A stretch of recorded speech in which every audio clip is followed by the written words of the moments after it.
Bonjour ou bonsoir peuple congolais. Ça dépend de l'heure où vous allez pour la Nangaï. Naïm de Konamino Christian Boula bien maman peuple mokonzi peuple souverain, combattant résistant révolutionnaire. PNI les alliés donc politiciens non institutionnels. Toye koloba lelo makambuya MLC. Les alliés mawa mingi MLC est commis proie facile. MLC commis proie facile. Il y a tout power. MLC comme proie facile. Il y a FCC, il y a PPRD. Le long d'ambour à la chose d'osaï comme on a makam ou comme on a té. MLC va approcher na tout power. Donc ngolo banini donc c'est-à-dire ba yokani déjà bazali na kati mais ba koye bisa ote ndeko. Donc, tant que biso tozali koloba, il faut comprendre aussi biso. Donc, biso tozali koloba makam o tozali komona ba rapprochement wana ezali ko déranger peuple, ba rapprochement wana ezali ko pesa vision mususu ya politique ya Congo, ba rapprochement wana ezali ko boucher avenir ya peuple congolais, ba rapprochement wana ezali ko détruire toute une nation. MLC, c'est un grand parti politique. Peuple a contact Nayango, a contact Nayango, pour preuve élection en 2006. Et les lois automoni ba rapprochement par-ci par-là, donc ba réhabilitation, il y a ba cadre mouchouchou, ba député so banani, donc na Guadolite tomoni, na Boebo tomoni, donc il y a des manœuvres et salami MLC a joué place. Côté donc ensemble ezali la ba député côté boye donc ndeko nangai nani akobundela yo ndeko nangai olingi nani abundela yo ndeko nangai ozali ko compter na nani mi compter puisque ba politicien wana le fait que bango ba koma na place wana pona bango donc c'est la fin du monde pona bango il faut ba détruire ba congolais pona bango donc c'est-à-dire ba ko sala makambo bango balingi. Yangwana ndeko na ngai tozali ko senga na yo ndeko tozali ko senga na ye kuna ndeko donc il faut bozala donc attentif ensemble il faut qu'on mène action commune et puis pona ko libérer il faut to tchango na mutu pona ko libérer Congo pona soto bito compter ba politicien oyo na ba parti politique na bango ça fait 22 ans lelo ba traîner biso 22 ans lelo ba sali o esengela ki basala. En contrepartie, bah gagner bah millions de dollars. 22 ans oyo, le loyo donc Congo est comme fragilisé. 22 ans oyo donc développement n'en parle même pas. Talambo kan ndenge baby nembo ke katani na ba érosion na ba mbula na makambe belé. Bande ko ngai yango tozali ko senga na bino. Tozali ko lendisa na bino pona que bo tomber na ba erreur te. Ba parti politique lelo et comme ba parti politique ezali ya ba commerçant bazali ko sala commerce bazali ko sala politique te parti politique soki et koti déjà na gé à corruption na gé à commerce donc mboka et baby to yebisa bino to ko yebisa bino na munoko nini to ko yebisa bino combien de fois bande ko na ngai do parti politique soki et kei na ndenga mabe mboka et baby puisque bango mutu bazali na accès na diplomatie diplomatie do direct bango bazali na accès na gouvernement si y a problème ba retourna bango ba retourna bisoté ko sala ba diplomatie parallèle en tant que lobbying puisque il y a un ça ne va pas soto sala ki boité to ko contrer ba politicien la té biso mto fragiliser bango na gouvernement baza ko yokanaka donc bande ko na ngai. Donc, il faut continuer la mobilisation. C'est un grand lobbying y a pas congolais. Et donc, le lobbying, ça paye aujourd'hui. Puisque, na ba diplomatie, na ba ambassade, ce problème est allé na Congo, bako benga ba parti politique, oyo est allé na Congo, ou ba représentation na bango. Bako soana ba ambassadeur, bako soana ba tout songolo pakala, mais ba roya ko soana ote. Donc, biso bako mona biso le quoi ba marche pied. Yangona do bandeko nanga biso muto telemisaki peuple, biso muto réveillaka peuple, bango balobaka te. Donc c'est-à-dire MLC va solliciter, UDPS va solliciter bango, parti Songolo Pakala va solliciter bango etali biso te. Etali biso te, biso sengeli photo telema, biso sengeli photo kende liboso. Yangona obi makamona etali biso ata mukete. Ndeko nangai okomona parti Songolo Pakala basali boye kolenga te. Puisque yo zali déjà zali parti politique. Yo moko en soi groupe na bino bozali neti parti politique. Bien que parti politique na libane exerçate, ozali association donc valeur ya parti politique. Yo zali donc membre ya association Songolo Pakala. Donc il faut ozoya yango na valeur ya politicien. Politicien akolobela yo rien. Politicien lelo ya Congo donc a komi corrompu. Politicien lelo ya Congo donc azo linga mboka ekufa. Mais yo za ko défendre mboka, de boza même valeur te. Donc ko tout na ka sous-souter makamba politicien. Bien sûr, bazali wana, bazali bandeko, oyo akoya na ba proposition malamu to ko travailler na ye. Oyo akoya pona abebisa makamu logique ya peuple tokoyo ka été. Tokoyo ka été. Donc tokoyo ka été Martin Fayulu ye mutu a gagné l'élection. Ba yibi peuple né élection. Donc Martin Fayulu Sengeli a tellement, à côté il faut soulever peuple. Donc Nenga Zali ko Kendewana, Martin Fayulu il faut soulever peuple. Puisque seul donc moyen autotique nango ya ngwana. Seul moyen autotique nango ya ngwana.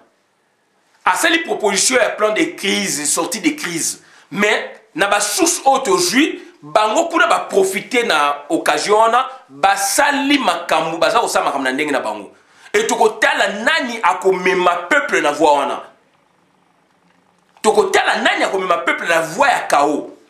Puisque tout y pawe déjà et se réorganiser, bazali bien outillé, bien armé, ceux qui bosali ka contact wana paf, ils vont en profiter pour na ko bloquer de belles propositions de sorte que bamema peuple na transition de sorte que ba proposer makambo oyo ke yo peuple ozali na katité bango ba politicien bazali kuna mingi bazali ba corrompu ba résolution ko makuna et comme ko lata mboka mobimba alors que nous ne sommes pas représentés, nous ne sommes pas représentés. Et donc au problème na bangeza nini il y a tout y power transition ba joie ba tikel bino pouvoir puis ndé ba tikel Félix bako ko tika yona comme président bako désigner ou ba changer bako tia premier ministre ou ba changer boke na transition pour na ke élection tango ko salama ba tricher les sous pour na bango ba gagner du temps. Dans l'entretemps Hippolyte Kanambe bolobi azali te mais azali tout power ezali toujours na pouvoir. Armée za maboka nani, police za maboka nani, justice za maboka nani, donc Félix Antoine Tshilombo Tumoni donc ministre intérieur donc Kankonde à réhabiliter le gouverneur FCC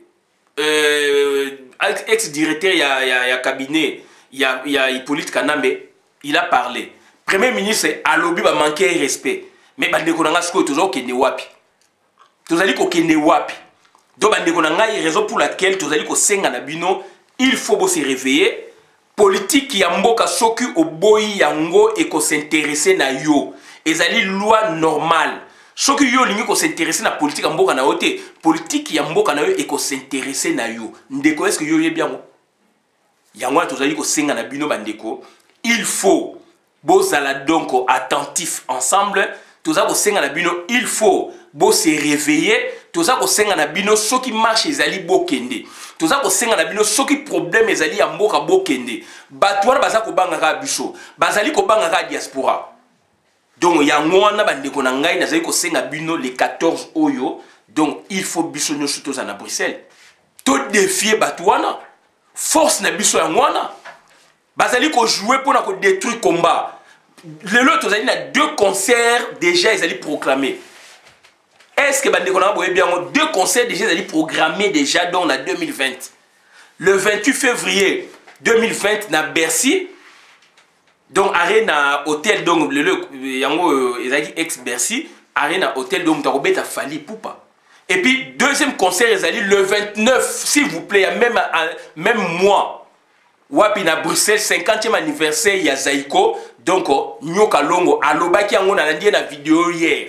na commet déjà ba membre mingi oyo to partage à peine bango bande ko nanga do situation ezali wana il faut tous la mobiliser il faut tous la réveiller dans l'entretien maman tia la mona a annoncé que yeba ko beta année prochaine journaliste azolo baki ayoki ke ba combattant ba bi ba bomi combat comme sili boboé musique ezongi comme si musique ezongi wapi yango to senga na bino bande ko nanga il faut tous na unité tous na bolingo to travailler ensemble et to sepeli vraiment ndenge batu donc relève ezali relève wana donc il faut tous vraiment bolingo makasi to travailler to l'accent déjà donc les 14 heures MLC ekosala la bino eloko moko te UDPS ekosala la biso eloko moko te donc MLC le comme proie facile donc MLC comme siko donc c'est-à-dire a comme siko victime donc a comme esclave il y a tout power a comme esclave il y a tout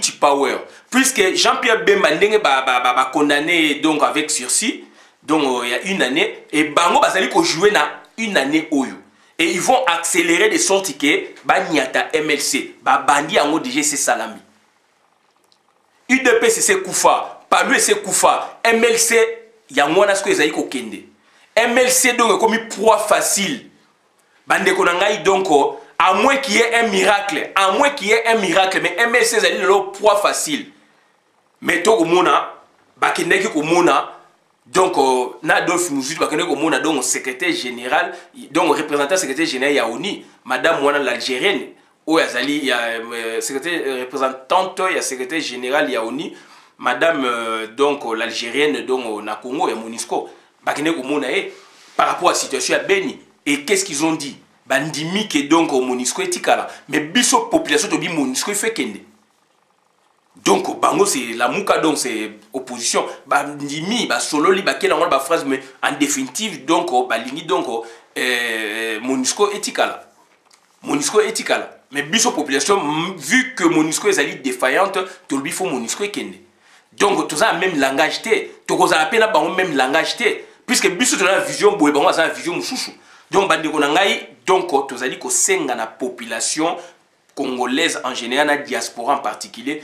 Il faut tous à la bomoko, il faut bolingo ezonga, il faut tout na nesengo pour la défendre mboka na biso. Mutu ko défendre na ka biso moko.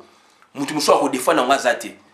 Donc tous ali ko senga donc mobilisation générale, tous na deux combats liboso ali ko yela biso, il y a deux orchestres, deux musiques wana. Donc il faut déjà donc tous s'engager vivre rapidement et puis bande ko ngai donc ezali ko dépendre kaka na yo na ye kuna pona makambu échanger et makambu ko changer na bolingo na esengo na boboto yango tozali ko senga na bino nyonso tout donc bolingo boboto et tout na kati na bino ingeta on est ensemble donc on va défendre donc notre Congo ensemble donc bande ko nanga il faut ko investir dans na combat tozali na marche il faut ko tia misolo pour déplacer mbongo ya kolia pour na déplacer ezali ba sacrifice pour na mboka est-ce que batu musu bazali koyeba yango donc yango wana bandeko na ngai bandeko tozali ensemble tozali ko sepela na bandeko ya Beni Bunya Butembo Minembwe botelemi